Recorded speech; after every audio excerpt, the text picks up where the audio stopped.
Hello and welcome, ladies and gentlemen, to this beautiful second day of LCS expansion games. I am Christopher Panky Pencos once again. Joining me is James Stress O'Leary, and Richard Pulse Cam will be along later on for our second best of three. How are you doing this morning, James?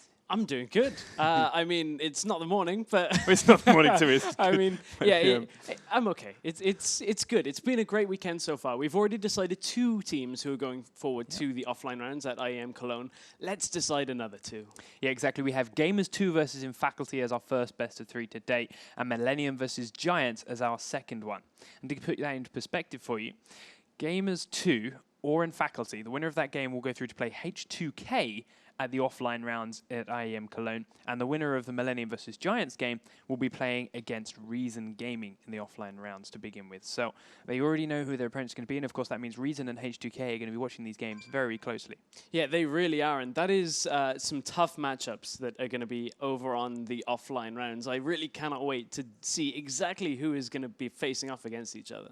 So let's talk about these squads a little bit. Obviously, Gamers 2, been around the block many times. Lots of famous faces on there, but they've never been this close to the LCS. No, that's a big factor. They've had a couple of opportunities where they've started to come close and then never really got this far at all. They've always kind of fallen out 5th, 6th in the Coke League and haven't really showed what you'd expect from a team that have so many big names.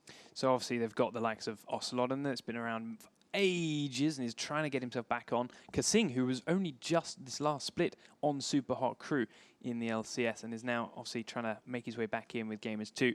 But over on In Faculty's side, the majority of their squad has kind of been on the fringes for a while, bar Zazus, who has just made a trip over from Rocket. Yeah, indeed. So there's a lot of big name players on both sides, but Zazus isn't the only addition to the N Faculty lineup. They of course brought in a new mid laner as well, who has been doing pretty good. But Soz Perfect is definitely one to watch as well. Yeah, and as far as how these two teams play up against each other, there's some very standout stats from last week's games. Both of these teams obviously won their best of 3 series. That's why they are here and still competing with us this week. But when you look at the objective control for In Faculty over Gamers 2, there's a big standout difference. You can see it on your screens there. In Faculty, over all of their games, 10 Dragons, 5 Barons, 5 Inhibitors, and 26 Towers.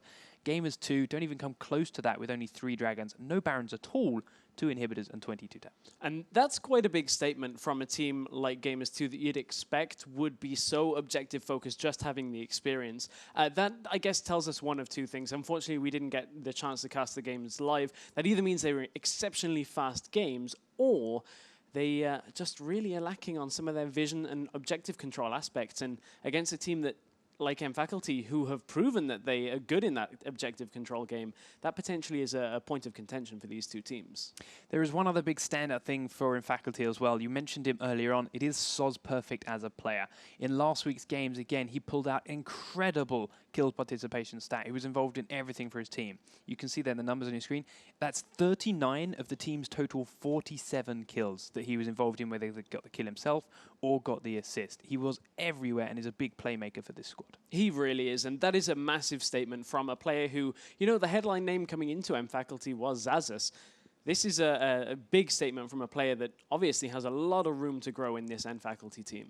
Yeah, and obviously touching back onto what Gamers 2 have under their belt, their bottom lane, Kasing, who we previously mentioned, and Yuki60 have stats far up and above the rest of their team from last week. They are clearly the backbone of that squad. Yeah, they had some pretty good games. It's easy to say that about Yuki and Kasing. They are a very well experienced set of players. Kasing obviously had his moment of spotlight as a Super Hot Crew player. Yuki's been on Gamers 2 for a long time now. He's been there with JWoww, with Ocelote, as the core of that team. So maybe this is their tournament to really show what Yuki can do. And as you mentioned that, both teams give us the ready. We're now ready to go into Champions Select, so hopefully they'll begin that for us right in a moment. But what kind of picks are we looking at here? Obviously, we've got NAR bans all the way throughout the tournament, or insta-picks if not. Where do these 2 teams take it?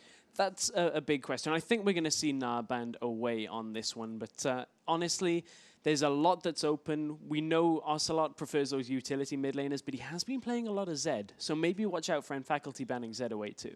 Yeah, he played that in their games last week too. We're looking for potential Jace bans again as well, as he is a popular pick in the last couple of days. We saw HQ2K do it very well as well. But first one's actually Maokai and now Na. So, JWoww banning out Maokai, that is not his style of champion. He prefers the aggressive top laners. You're looking at a Rumble or an Irelia. That's what we'd expect out of Gamers 2. Following that up with Syndra and Jace, so there is one of those predictions. What are our last two? Perhaps Lee Sin, you mentioned the Zed. Yeah, there are options. Zed, I would imagine, is going to be the last ban here, and then N Faculty will probably look to take away the Lee Sin after picking a top laner for themselves. So there's a lot still on the board, but Ocelote's team have banned out Orianna, and that is a big statement here. So in their games from last week, in their best of 3, while they won it 2-0, he played Zed in both of them. They did play Orianna in their tiebreaker game between Reason, banning it themselves, and then there's our final ban from Infacted, that Lee Sin that we predicted. So now the question is, Gamers 2, do they want the Corki, do they want a top laner, or do they want that Zed first pick? There's a lot open here, and Gamers 2 have it all to decide, but we know Ku won't be on Lee Sin. No, so they're grabbing that Irelia up, one of the strongest top laners left available after the Gnar and the Maokai bans. Yeah, so essentially what Gamers 2 are doing here is they're saying, we're going to play Irelia. What we'll leave you with is Malphite as a pick here. We've already banned out Maokai. That is the next best thing that we expect Xaxis to pick here. I'm pretty sure even Gamers 2 are expecting that. So that's going to be a big factor here for N Faculty. But they have the option. They can take the Zed away, and the Corki here would potentially be two big pickups for N Faculty. We've also got the junglers, which we've commonly seen picking in round 2 at the moment. Jarvan is still here and open, with only Lee Sin as the single jungle ban. Kha'Zix is also a high probability that we've seen throughout the course of the event. So they've still got 15 seconds left to make their decision. They are hovering their Kha'Zix now there too.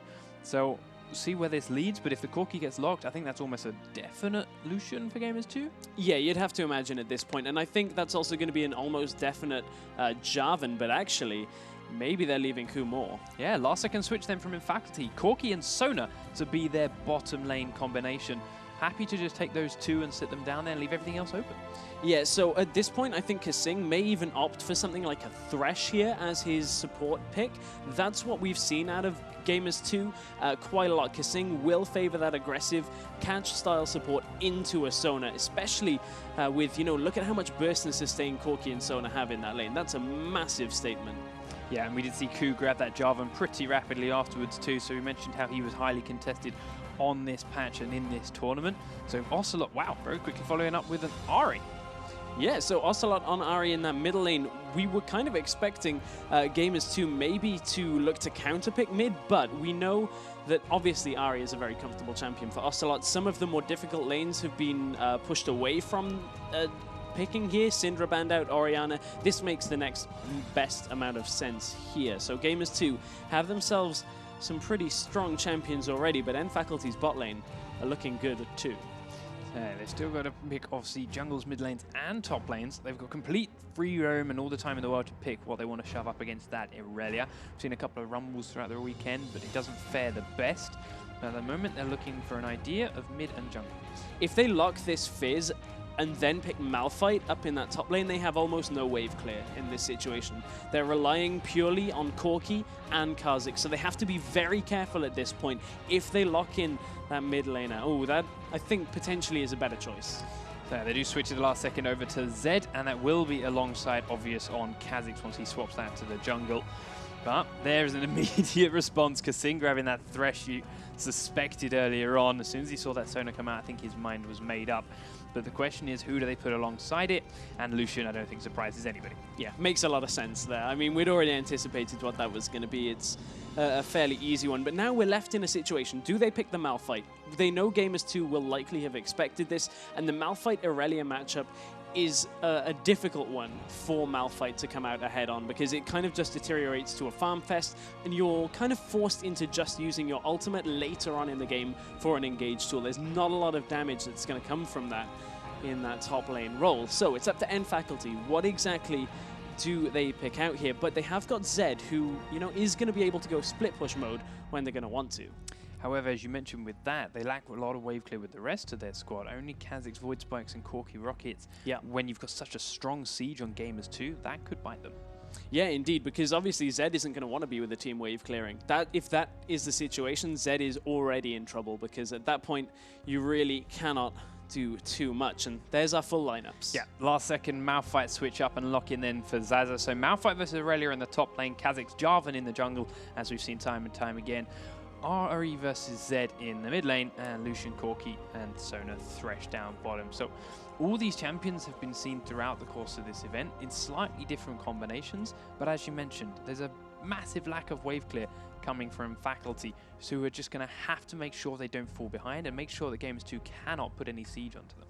Yeah, that is a big problem that Faculty are going to have here, because they don't exactly have the best amount of wave clear we've already talked about, but what they are going to have is a lot of damage. When you look at their damage sources, Zed is going to be able to 1v1 someone, Corki's going to have a lot of burst with Sona as well, and we know what Kha'Zix can do when you get those resets. So, they, on the other hand, Gamers 2 do have to be a tad careful when it comes to who they put up against Zed and where they push out. Exactly, but that is our 10 players, that is our 10 champions, and we are about to jump into the load screen for the first game of the day. Gamers 2 versus Faculty in game 1 of their best of 3. Don't forget to join in with the conversation, guys, at LOL Esports on Twitter and hashtag LCS expansion to share your thoughts with us and to share your feelings on how this game might go.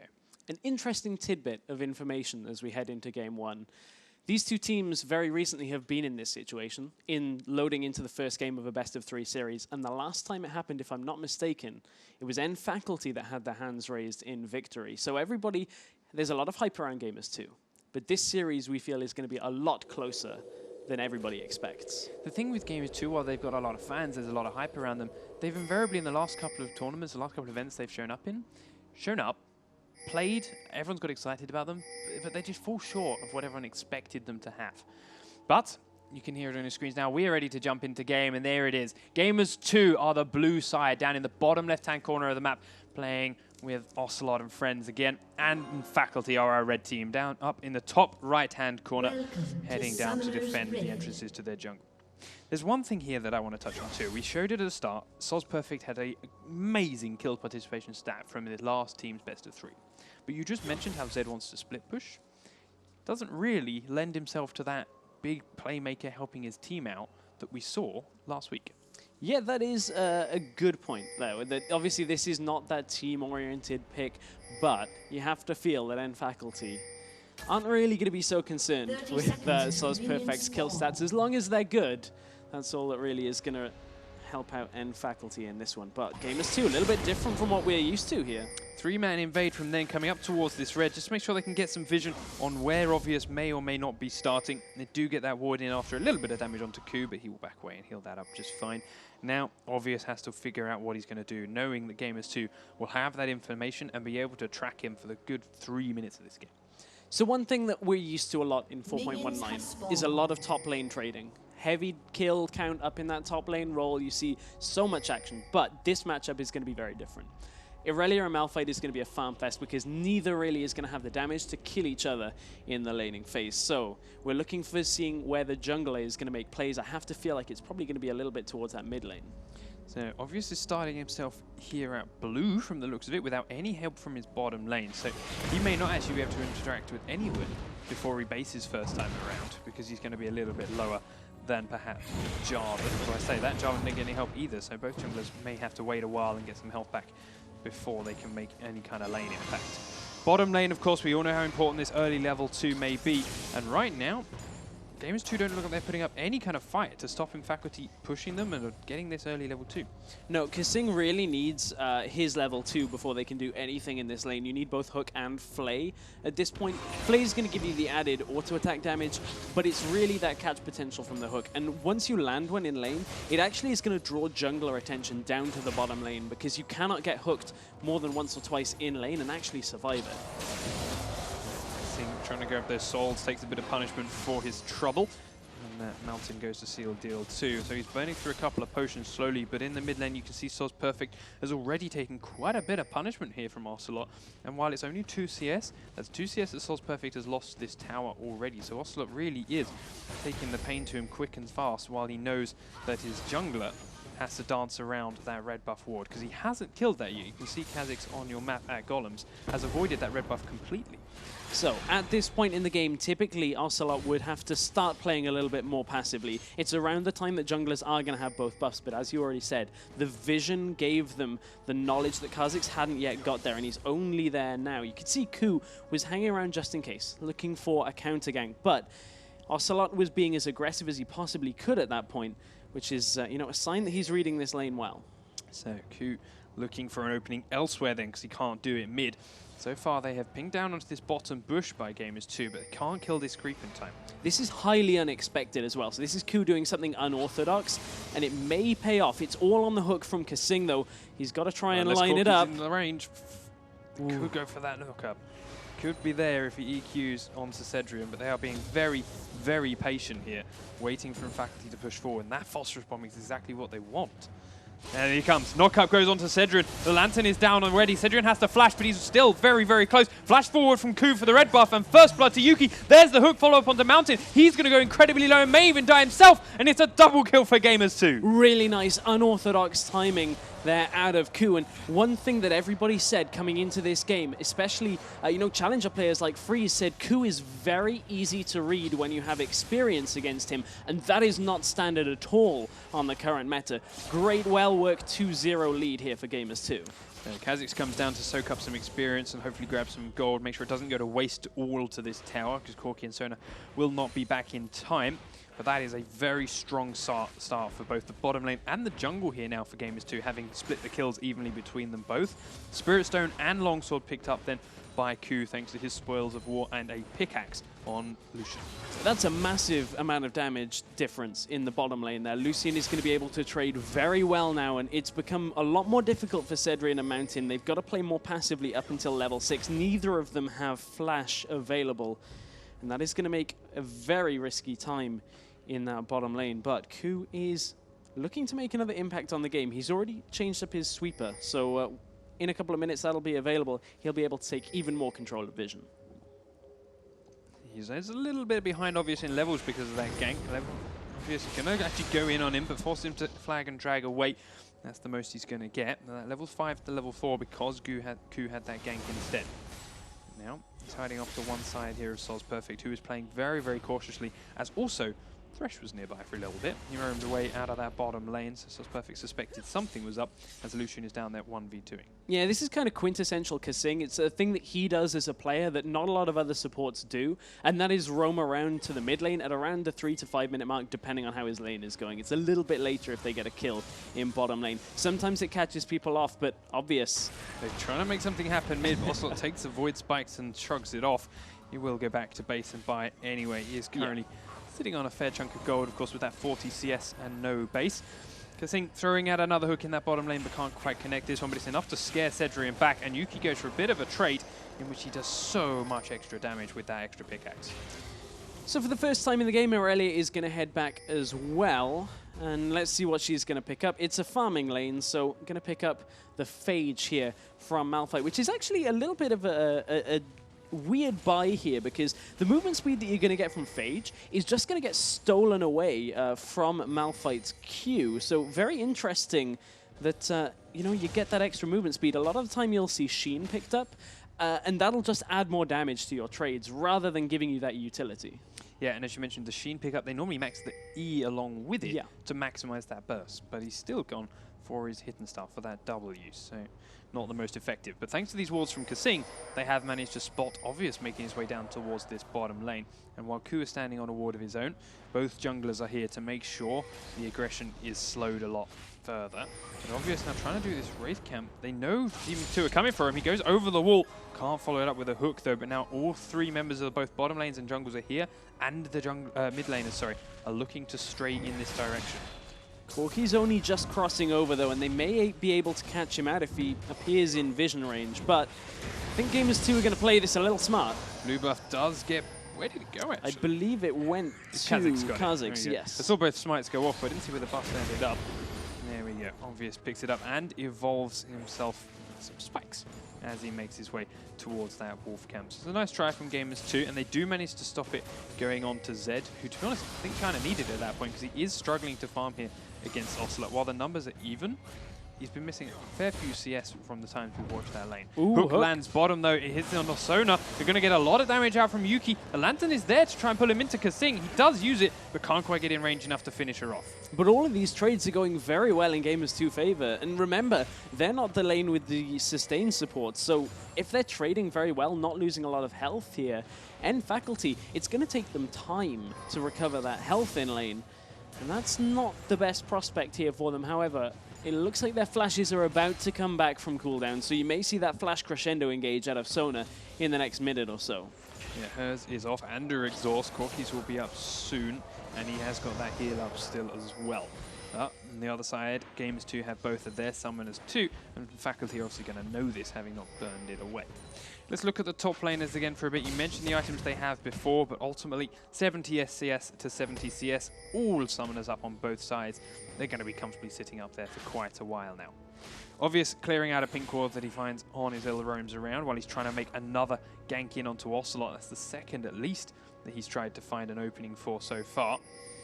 Well, can't quite pull it off just yet. Only a 500 gold lead for Gamers 2 despite those 2 kills at the moment. They are slowly losing it as the lanes just comfortably go back to being a bit more of a farm-centric focus.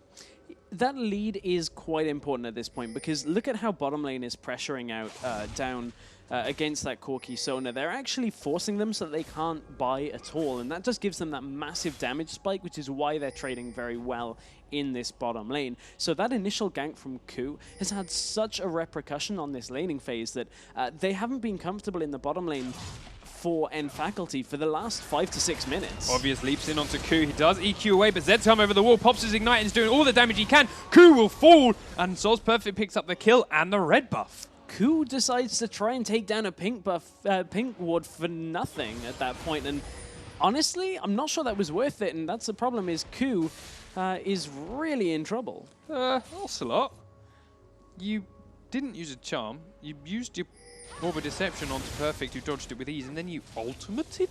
I guess he was expecting a follow-up there from Faculty, knowing he was 1 versus 2.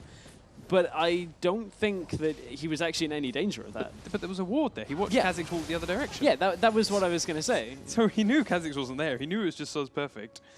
And wasted his ultimate. So interesting from Ocelote. But, I mean, there's a lot on the line right here. There's nothing to say that nerves may not be a factor. Yes, he's been around the block a few times. But he's been sitting in this Gamers 2 house for quite some time, looking to get back into the LCS. Obvious is having a great game right now. He's been farming up so much that he's actually level 8 to Ku's level 6. And even though Ku made his authority felt earlier in the game with that bottom lane roam, Obvious has just been warding out a lot better. He's now got a Sight Stone as well. And that is just putting Obvious so far ahead. It's only, I guess, 500 between them, but this early on in the game, that is a massive difference between the 2 junglers. Yeah, when Obvious didn't get any early kills, 500 gold lead for him. Quite a surprise. We do see Gamers 2 though using that final base timing on the bottom lane from Corki Sona to sneak out a quick dragon, and there is nothing that Faculty can do about this, even if they knew it was happening.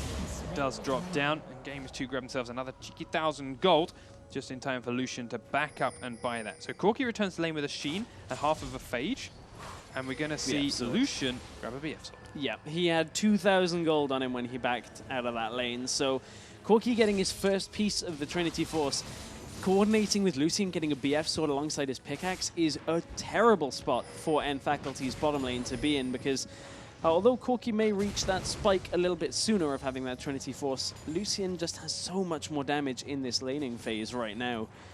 And that is a problem for Faculty. They're only 900 gold behind right now though, but we'll see what Yuki and Kasing can do down in this bottom lane, maybe to extend that. So, thanks to that slight change in lane pressure, Cedrian actually took a slight CS lead while Yuki was out of lane, but he has now evened that up with all those creeps that were at the tower. And of course he has that big dragon creep under his belt too for Yuki and his gold count. Yes, indeed. But take a look at the lineup for trinkets for Gamers 2.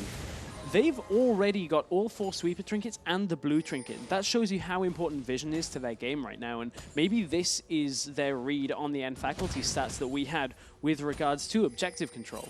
Gamers 2 have come into this game and they say we need to make sure we don't let end faculty get any kind of objective, so let's set up a lot of wards, deny their vision, and play our own game. And so far it's got them in the lead right now, and this is exceptionally early for all of the trinkets to be changed. So, let's look at the junglers again. Because Ku is invading and checking the red buff and stealing another pink ward off, while Obvious is down the bottom half of the map, comfortably killing a Wraith Camp, having just picked up the blue buff for himself once again. So he's going to keep farming this jungle pretty rapidly. There are pings there from the blue side onto Obvious's blue buff.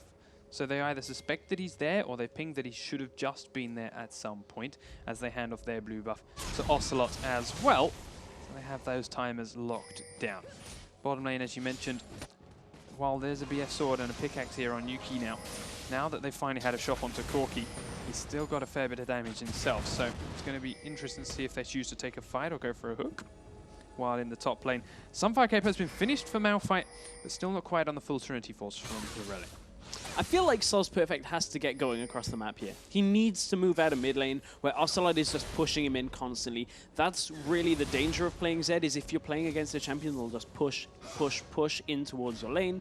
It's a lot of pressure to deal with, and if you roam, you lose your turret. So they need to get Sol's Perfect to the top or the bottom lane, probably more likely the bottom lane the next time Dragon spawns, but end faculty, it's on them to get Zed going. Again, we see Sing doing his thing, roaming around the map, using those mobility boots to go off out somewhere else, not into his bottom lane where Yuki is being pushed into the turret, and Kasing being there is not going to change anything about that. So goes off to see if he can do anything to help Ocelote out. Case is, no, nothing there this time around. Sol's Perfect is deep under his own tower, and Kasing cannot get close. We are very close now to a completed Deathfire Grasp, though, on R8, completed Trinity Force on Irelia, completed Trinity Force on Corki, and a Blade of the Ruined King is up onto Zed as well. So there's a lot of these champions hitting some very important power spikes, and with the next Dragon coming up somewhere in about 2.5 to 3 minutes, we could be seeing an explosive fight open this game up soon. We may do, and hopefully that... Ooh, in fact, Ocelote getting caught out, does miss his charm and have to use his ult to get away. But they lose the pink ward, and they may get a lot of damage onto the middle turret now for end faculty. Yeah, indeed, and Obvious is really going to take control of that jungle now. He has another pink ward in his inventory. We'll see whether he goes to place that deep or not. But take a look at the vision, actually, for end faculty. The fact that Gamers 2 swapped all of their trinkets around so early on, and yet end faculty still have so many wards along river and in the Gamers 2 jungle, that is a questionable point for Gamers 2. They need to get those trinkets being used. There's no point sitting on available trinkets. Well, the most of Gamers 2 have just stayed in their lanes. Yeah. It's only Ku that's been around and been near any of these wards, really, to even try and sweep them out. So I don't know why they all picked up sweepers, when they haven't gone near any of these wards to kill them.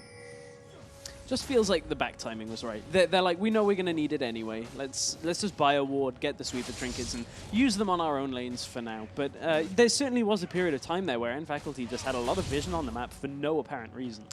Corki's just finished his Trinity Force, Irelia's just finished her Trinity Force, Lucian finished his Infinity Edge, Deathfire Grasp on Ahri.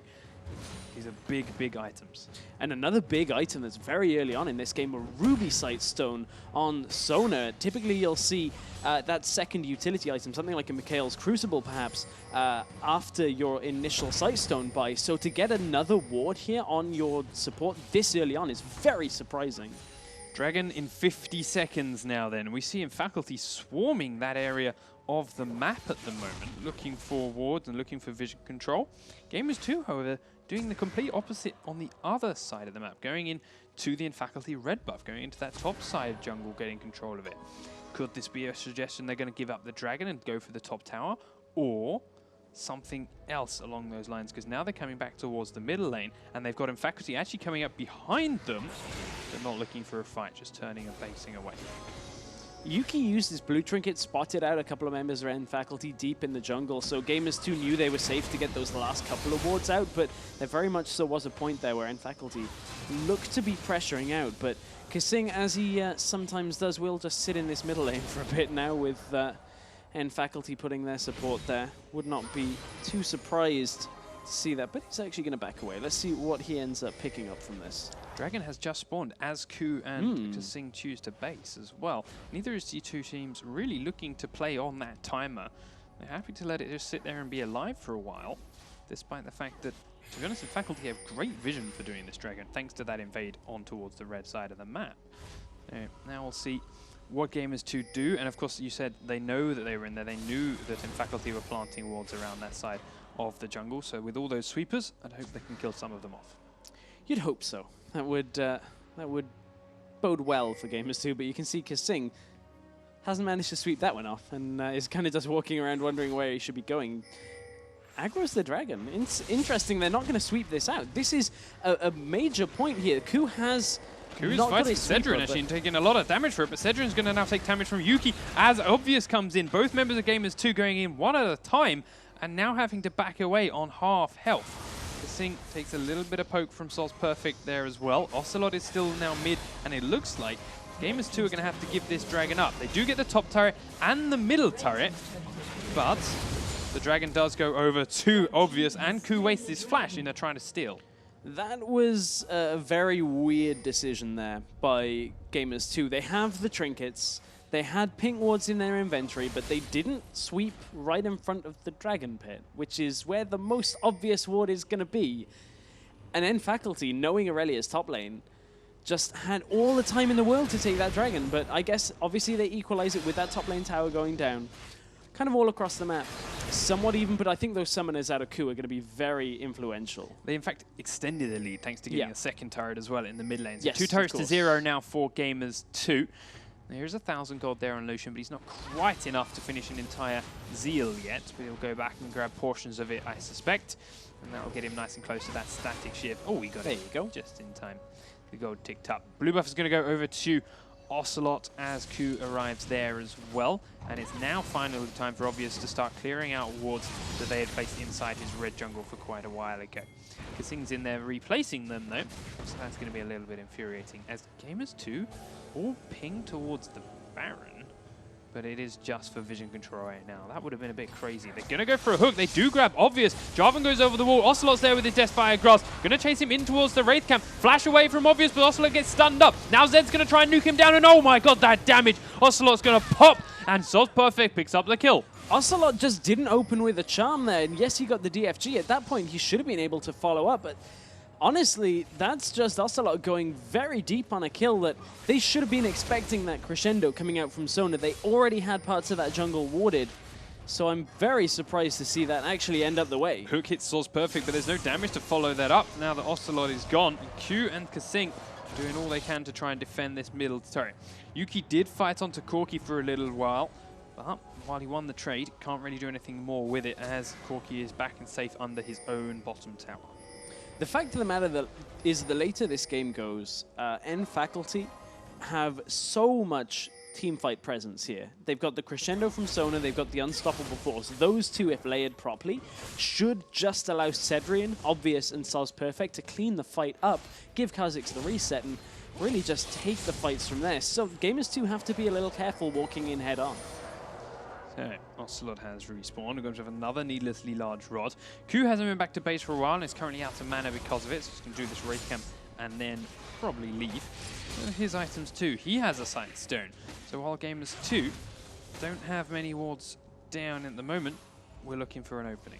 Down in the bottom lane, Ocelote's looking for an opening as well. Cedrian, no, that was... that's Yuki's. That's Yuki's, just used on the buff, just to check for anybody else there, but Ocelote doesn't feel like this gank is on here. So a little bit of time wasted here out of Gamers 2. Yeah, Cedrian's going up the river now. He's going to get spotted by Gamers 2 ward in a Ocelote moment. wants the turret. And Ocelote is now going to realize it's not a bad trade, to be honest. If Gamers 2, there we go, he shows himself now. He realizes get themselves the third outer turret of the game. They get a lot of map control from it.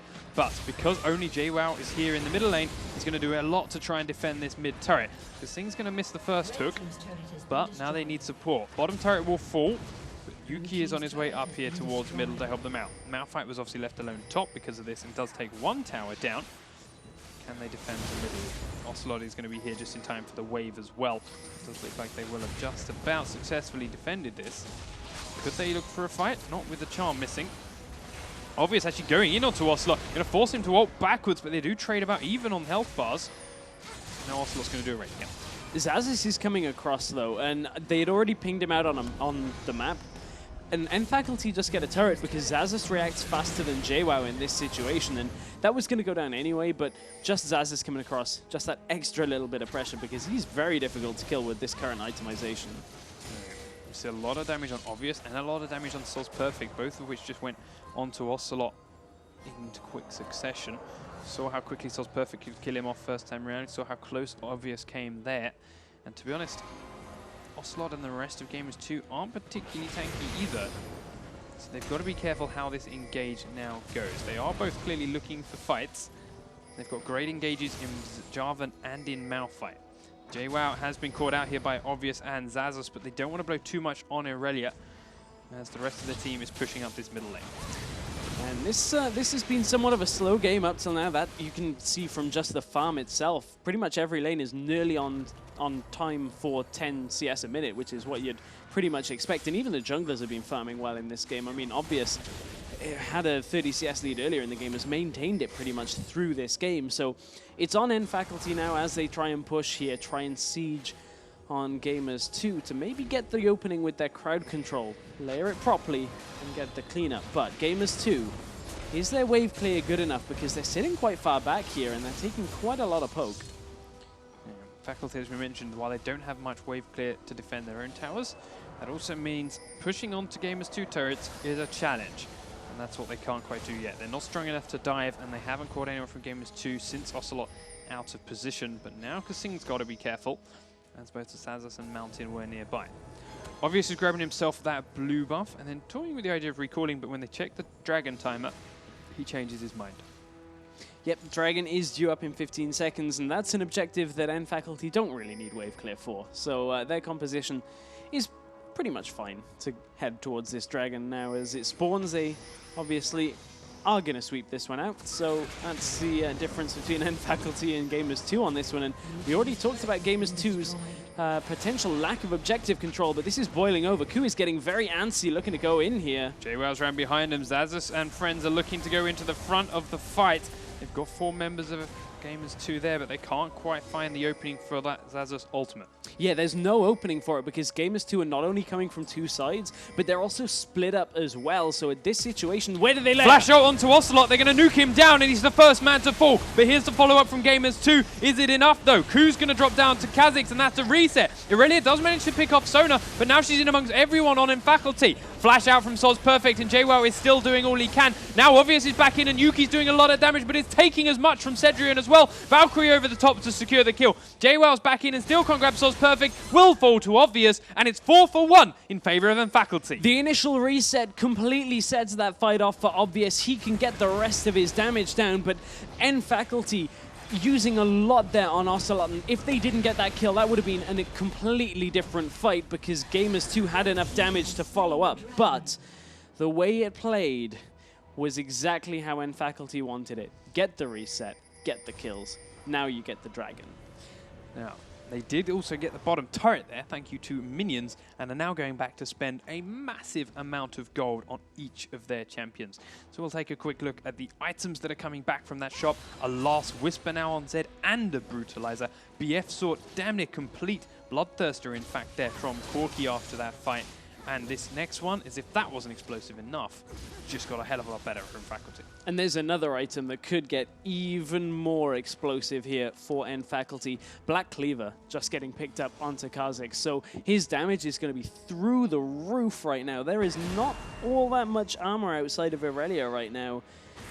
And that is a scary prospect here. If End Faculty between Zed and Kha'Zix can get that ball rolling again, there is a bit of an uphill battle perhaps for Gamers 2 because they are currently behind now, and that's maybe, I wouldn't say surprising because we know the End Faculty result from recently, so this result would be surprising to a lot of Gamers 2 fans, I feel. Definitely so. Gamers 2 looking for an opening. Actually, they're going on to Soz Perfect there. The hook will follow it up too, so he can't get out, and they do manage to nuke him down. So 5v4 right now. What can Gamers 2 do with this advantage? Spirit Rush coming out from Ocelote just to clear waves and get closer to Cedrion, but they can't quite land any kind of crowd control on it. That's exactly what Gamers 2 wanted, though. They needed that pick, and taking away Zed, who at this point would look to split push, allows Gamers 2 to stay as a unit here in this middle lane, and they are far stronger in front of turrets right now than N Faculty are at defending. N Faculty are going to have to use a lot to hold turrets in this game. They're going to need to use the ultimates from Sona and from Malphite. So Corki doing what he can with rockets to try and soften Gamers 2 up, but now as the next wave comes in, what do Gamers 2 do with it? Looking for obviously a charm from Ocelote if they can't just take down the turret. It will hit Zaza, so not the ideal target, but the hook's there to follow it. Zed's back up, but now Kasing is split. He flashes away from the Malphite ultimate, and that's enough to keep him safe for now, but they got to be careful as Jarvan goes in. Zed's coming back. Ku's got stunned up, but Jaywell's in there too, but there's no damage with them. Lucian is split. Ahri is split. Irelia will fall. Now Kasing's going to be chased down by the rest of N Faculty's lineup. He's going to get slowed out by Obvious, unless he can get over the pit, which he can't. It's another easy kill and a free Baron for N Faculty. I don't know what Gamers 2 were doing there. They completely had the Malphite engaged down, Unstoppable Force off the table. That's the big tool that you want to get rid of. Ku goes in aggressively with his ultimate. They jumped in onto Ocelote. He's trying to get close enough, but Sauce Perfect decides to try and finish him. Pop won't be enough, but the Baron's dead anyway. It's just too much that N Faculty have right now, and Gamers 2 have got to make better decisions than that. That was a horrible engage in the top side jungle. As you said, Yuki was all the way over in mid lane. And Ocelote. And yeah, I mean, all of the damage. 2 damage sources, really, from this team in team fights. I mean, Irelia is great at blowing one target up, but you can't do that into 3. I was going to say, he couldn't even do that when he dived into all those members of N Faculty, and they went back now with even more gold to spend. Zed had to do his as well. 306 Kha'Zix is terrifying. Corki, while he's only got 1 kill, he's 6 assists, and he's outputting massive amount of damage for then Zed and Kha'Zix to get the executes on, as Assassins can so easily do. And now that Obvious has got all those huge items, he's starting to get tanked. And you saw there, Jaywow jumped in onto him, in and amongst everything, couldn't kill him off this time, and that allowed him reset after reset to grab those quick kills and the Baron for his team. Now, no one can oppose this Zed. No one from Gamers 2 can even try it. So if they want him to split push, now is a great time to try it. But as the other option is, with all 5 of them on Baron, with a Malphite engage followed by Sona ult, why not stick around and just 5v5 and dive people? Yeah, why not? That's a good question at this point. But N Faculty just damage all across the board. Even Malphite's picked himself up a Sheen just to go that little bit closer to making sure they get that initial kill in team fights. So there is so much right now going N Faculty. He's going in actually onto Kasing, using the Unstoppable Force. Now Obvious is going to come and grab the reset. They slowed onto Ocelote but can't follow him with any more. And the Corki Rockets alone have taken him to half health. Now Jaywell's going to try and clear this minion wave as quick as possible, but N Faculty grab the tower. That's unfortunately a problem that Kasing has had a couple of times. He always tries to ward at this stage of the game on his own. And it's an easy read when you've got the vision control like N Faculty do right now. Yes, there's a lot of wards for Gamers 2 in the lower side jungle, but when N Faculty is stood right in front of your turret, saying, we want this inhibitor turret, there's no use for those wards in the bottom side. All they're doing is giving you vision of empty jungle. They do face take up the turret a little way, and now as the next minion wave comes in, they're doing even more damage to it. It's down to half health at the moment. Faculty just using that Baron regen to its strength, getting those Sheen procs off from Corki. This turret will not last much longer, and Gamers 2 have to back away from it. They know they can't fight, and that means the inhibitor is down as well. And then again, and Faculty and objective control, they are 5 turrets to 3. They've got so many dragons, they've got the only Baron, and they get the first inhibitor of the game. And at this point, Dragon is spawning again. Every time N Faculty get objectives like this, they're timing it with Dragon on the way out too. And they're coupling multiple objectives every single time they get something. And that is the sign of a team that like to rely on their objective control. Finally, however, we see something that might help Gamers 2 out and help save Ocelote from all this focus. Zhonya's Hourglass is complete. And if N Faculty try and blow as much on him as they have done before, it may not work this time. But they're trying to go in. We do see a flash knockup from Ku onto Cedrian, but he's got no support because he goes so deep. Ku's going to get focused down now by Zed, and a 3-man ultimate comes out from Sona. Gamers 2 are in full retreat. The Ignite is burning on Jaywell, and it will be enough. Now Kasing is exposed. When the tower falls, Kasing will follow quickly afterwards. Only Ku and Lucian left alive. for Gamers 2, and then Faculty are looking to end it right now. What was that? Cedrian has Valkyrie. You flash ultimate a Corki at this point in the game when you've got an inhibitor down? That looked like a last-ditch attempt from Gamers 2 to blow up somebody on End Faculty. Corki isn't even the one that's fed in this game, and that was so much used here. Gamers 2, with only 2 members left up, cannot defend this turret. Down goes the second Nexus turret. The Nexus itself is exposed, and then Faculty will coolly and calmly take game number 1 in this first best of 3 of the day. And what a performance by End Faculty, really. When you look at that, you have to say that that was a lot of End Faculty securing vision and objectives and just doing a great performance. I mean, like, we talked about Soz Perfect coming into this game. And I'm looking at his stats, 6-1 and 2 right now on Zed in a 33-minute game is a great position to be in. Every time someone from Gamers 2 strayed that little bit out of the way, everyone in the Faculty was on the same page, and they went and they grabbed it. And with every kill they got, with every one of those out-of-position players, they followed it up with an objective. That's what in Faculty could do, and Gamers 2 couldn't. When Gamers 2 got a pick Hero 2, they then were left with nothing to follow it up with. As we mentioned, in Faculty and objectives have it on point. But that was only game 1, and this is a best of 3. So Gamers 2 have 2 more chances to turn this game around. We're going to run to a very quick break, and when we'll come back, we'll find out if they can do just that.